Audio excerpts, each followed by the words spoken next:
또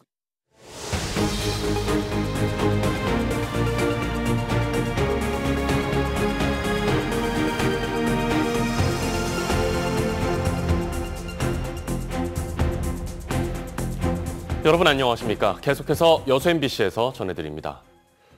지난 주말 동안 전남 동부 지역에서 18명의 코로나19 확진자가 발생했습니다. 전라남도에 따르면 지난 2일 여수에서는 건설 현장 외국인 근로자 4명과 기존 확진자의 접촉자 3명이 자가격리 도중 진행된 진단검사에서 양성 판정을 받았고 타 지역에서 여수를 방문한 4명도 양성으로 판명됐습니다.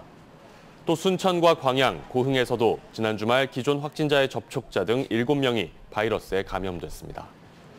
보건당국은 이들 확진자의 동선과 접촉자들을 파악해 진단검사를 진행하고 있습니다.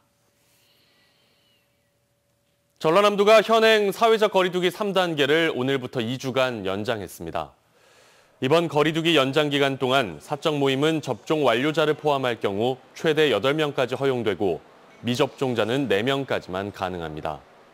돌잔치는 최대 49명까지, 그 밖의 행사와 집회는 최대 99명까지 허용됩니다. 또 유흥주점이나 외국인 고용 사업장, 학원 교습소 등에 종사할 경우 2주 1회 PCR 검사를 의무적으로 받아야 하고 접종 완료자는 제외됩니다. 포스코 광양제철소가 지역의 협력사들과 상생 발전을 약속하고 다양한 사업들을 추진해오고 있는데요. 사업 추진 3년여 만에 가시적인 성과로 이어지고 있습니다. 김주희 기자입니다. 지난 2017년 포스코는 광양과 포항 지역 90여 개 협력사들과 상생 발전을 선언했습니다. 지역의 기업들이 동반 성장의 파트너로서 강소기업으로 성장할 수 있도록 적극적으로 협력하겠다는 겁니다. 상생 발전 협의체 출범 이후 지난 3년여 동안 지역의 산업 생태계도 서서히 변화하고 있습니다. 지난 기간 포스코 협력사 근로자들의 임금이 30% 인상되는 효과로 이어졌습니다. 또 현재 광양에서만 130억 원 규모의 기금이 출연돼 협력사의 16,000여 명의 직원 자녀들에게 장학금이 지급되는 등 복리후생 수준도 크게 향상됐습니다. 이에 따른 지난 3년 동안 근로자들의 이직률도 눈에 띄게 낮아지는 성과를 보였습니다. 숙련 인력들의 이직률이 좀 작아졌습니다. 상생 초기에는 6.7%, 인원수로 하면 한 1,000명 정도 이직률이 발생을 했는데 지금은 한 200명, 1.9% 정도밖에 안 됩니다. 원청과 하청업체 간 근로조건 격차 해소 노력에 지역 경제계 전반의 반응도 긍정적입니다. 특히 안정적인 조업 활동을 통한 생산성 향상과 사고 예방에 큰 도움이 되고 있다는 평가입니다. 현장 근로 여건과 복지 후생이 크게 개선됐습니다. 광양제철소가 세계 최고 경쟁력을 유지할 수 있도록 협력사도 적극 협업하겠습니다. 포스코와 지역 협력사들의 상생 발전을 위한 시도는 포용적 성장과 실현을 위한 지역의 사회적 사례로 주목받고 있습니다. MBC 뉴스 김주입니다. 전라남도가 가고 싶은 섬으로 선정된 11개 섬 주민들을 대상으로 2달 동안 하반기 주민대학을 운영합니다. 키즈 아일랜드를 테마로 정한 무안 탄도에서는 아이들의 눈높이에 맞는 시설물 설계 전문가가 참여해 주민들과 함께 섬을 둘러보는 현장 포럼을 진행하고 여수 손죽도에서는 빛깔 있는 마을 정원 가꾸기를 주제로 주민대학이 운영됩니다. 전남의 일부 아파트에서 관리비를 둘러싼 논란이 끊이지 않고 있습니다. 지자체는 전수조사를 하겠다고 약속하고 조사를 진행 중이지만 이 역시 형식적인 조사에 그치고 있다는 비판이 나오고 있습니다.